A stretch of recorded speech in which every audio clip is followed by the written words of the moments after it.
Hello friends, मैं doctor Harmohan. मैं Krishna super speciality hospital एवं भार्गव हॉस्पिटल किदवई नगर कानपुर में अपनी सेवाएं एज अ न्यूरो फिजिशियन देता हूं।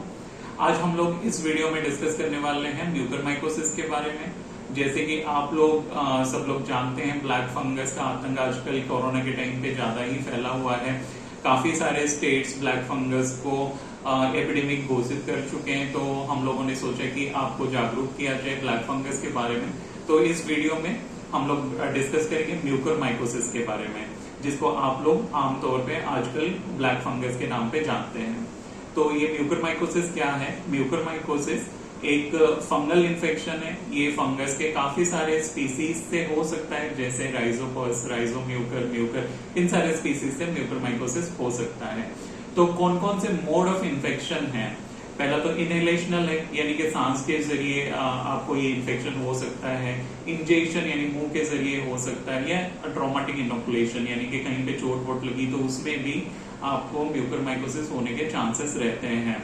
तो इसके पैथोफिजियोलॉजी क्या क्या है, यानी क्या क्या करता है ये फंगस आपके बॉडी में घुस के? ये एंजियो इन्वेजन करता है, यानी कि ब्लड वेसल में घुसते जाता है, फिर ब्लड वेसल को ब्लॉक कर देता है, काफी सारी जगहों पे क्लॉट बना सकता है, या टिश्यू नेक्रोसिस कर सकता है, यानी कि आपके जो लाइव टिश्यू है, जो लिविंग सेल्स हैं आपके अंदर, उसको ये डिस्ट्रॉय कर सकता है।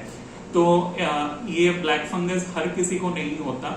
ये ब्लैक फंगस पूरे एनवायरनमेंट में यूबिक्विटसली फैला हुआ है, यानी कि चारों तरफ ये प्रेजेंट है, बट हर किसी को ये इन्फेक्शन नहीं करता। जिसमें इम्यूनिटी कम होती है, हार्डली 1% ऑफ दोज पेशेंट में ये इन्फेक्शन हो सकता है। तो म्यूकरमाइकोसिस अगर ट्रीट ना हो तो ये रिलेंटलेसली प्रोग्रेसिव है, यानी कि आगे आगे बढ़ते जाता है, और इसमें डेथ रेट अराउंड 80% तक बढ़ सकता है। इसमें कोई सेक्स रेशियो ऐसा नहीं होता, मेल फीमेल ये दोनों को इफेक्ट कर सकता है। कोई रेशियल डिस्क्रिमिनेशन नहीं होता, यानी हर रेस में ये फंगस इन्फेक्शन कर सकता है। तो म्यूकरमाइकोसिस के कितने टाइप्स हैं? यूजुअली हम लोग 6 टाइप्स मान के चलते हैं। पहला टाइप है राइनो ऑर्बिटो सेरेब्रल टाइप, यानी कि नाक, आंख और ब्रेन को इन्वॉल्व कर सकता है। दूसरा है प्राइमरी क्यूटेनियस टाइप, यानी कि ये बस स्किन में हो सकता है। गैस्ट्रोइंटेस्टाइनल टाइप, यानी कि आपके आंतों को इन्फेक्शन कर सकता है। डिससेमिनेटेड टाइप, यानी कि बॉडी के डिफरेंट ऑर्गन में फैल सकता है। पल्मोनरी टाइप, यानी कि आपके बस लंग्स में हो सकता है, या मिसलेनियस टाइप ये कहीं भी हो सकता है। तो हम लोग अभी जानेंगे कि कौन कौन से रिस्क फैक्टर में ये सारे ब्लैक फंगस या म्यूकरमाइकोसिस का इन्फेक्शन हो सकता है। पहली चीज है कि डायबिटिक पेशेंट, यूजुअली जो लोग कीटोएसिडोसिस में रहते हैं, जिनमें इंसुलिन की काफी कमी रहती है, तो उन सब में ये हो सकता है। न्यूट्रोपेनिया पेशेंट, यानी जिनके ब्लड में न्यूट्रोफिल्स की काउंट कम है। ल्यूकेमिया के पेशेंट है, जो लोग स्टीरॉयड थेरेपी पे हैं, या जिनको चोट वोट लगी है, कहीं पे रोड ट्रैफिक एक्सीडेंट हो गया, कुछ हो गया, तो उन सब में ये हो सकता है। तो पहले हम लोग डिस्कस करेंगे राइनो ऑर्बिटो सेरेब्रल म्यूकरमाइकोसिस के बारे में। जैसा कि इसका नाम सजेस्ट करता है, राइनो यानी नाक, अगर ये नाक में होता है, और ऑर्बिटो यानी आंख में होता है, या सेरेब्रल यानी ब्रेन में होता है, तो उसको राइनो ऑर्बिटो सेरेब्रल वेरिएंट कहते हैं। तो क्या लक्षण होते हैं इसके? तो सबसे पहले अगर नाक में होता है तो आपको ऐसा लगेगा कि आपका नाक ब्लॉक हो रहा है, आपको सांस लेने में कुछ एक ऑब्स्ट्रक्शन सा फील हो रहा है, उसमें ब्लड आना पॉसिबल हो सकता है, जैसे आपको नाक से खून आ रहा है, या फिर वहां पे पेन भी हो सकता है। अगर ये आपके आंखों में चला गया तो आपके आंखों में कंजेशन होगा, यानी कि रेडनेस आएगी, आंखों में दर्द होगा, आंखों के मूवमेंट में प्रॉब्लम होती है, विजन यानी कि देखने में प्रॉब्लम हो सकती है। और जब ये ब्रेन में घुस जाता है तो ब्रेन में उस तरह से काफी सारे सिम्टम्स आ सकते हैं, कंफ्यूजन आ सकता है, फीवर आ सकता है, ब्रेन में पस फॉर्मेशन हो सकता है, या फिर ये क्या करता है, धीरे धीरे आपका टिश्यू डिस्ट्रक्शन करते करते नाक से ये मुंह में भी घुस सकता है। मुंह के अंदर आपको ब्लैक कलर का एक मास दिखाई दे सकता है। तो इसके क्या क्या कॉम्प्लिकेशन हो सकते हैं? जैसे मैंने कहा कि इसमें विजन में इफेक्ट आ सकता है, आपको देखने में मुश्किल हो सकती है, और ये अगर ब्रेन में चला गया तो ब्रेन में आपके एब्सेस फॉर्मेशन हो सकता है, यानी पस फॉर्मेशन हो सकता है। काफी सारे ब्लड वेसल यानी कि वेन, आर्टरी, सबको ये ब्लॉक कर सकता है। तो नेक्स्ट आता है पल्मोनरी म्यूकरमाइकोसिस। ये यूजुअली यानी कि ल्यूकेमिया के पेशेंट, यानी कि जो ब्लड कैंसर से पीड़ित हैं, या फिर न्यूट्रोफिलिया पेशेंट, न्यूट्रोपेनिया पेशेंट, जो उसमें न्यूट्रोफिल काउंट काफी कम है, तो इन सब में हो सकता है। अगर ये लंग्स में हुआ तो आपको चेस्ट पेन हो सकता है, सीने में दर्द होना, सांस लेने में दिक्कत होना, कफ होना, ये सब हो सकता है।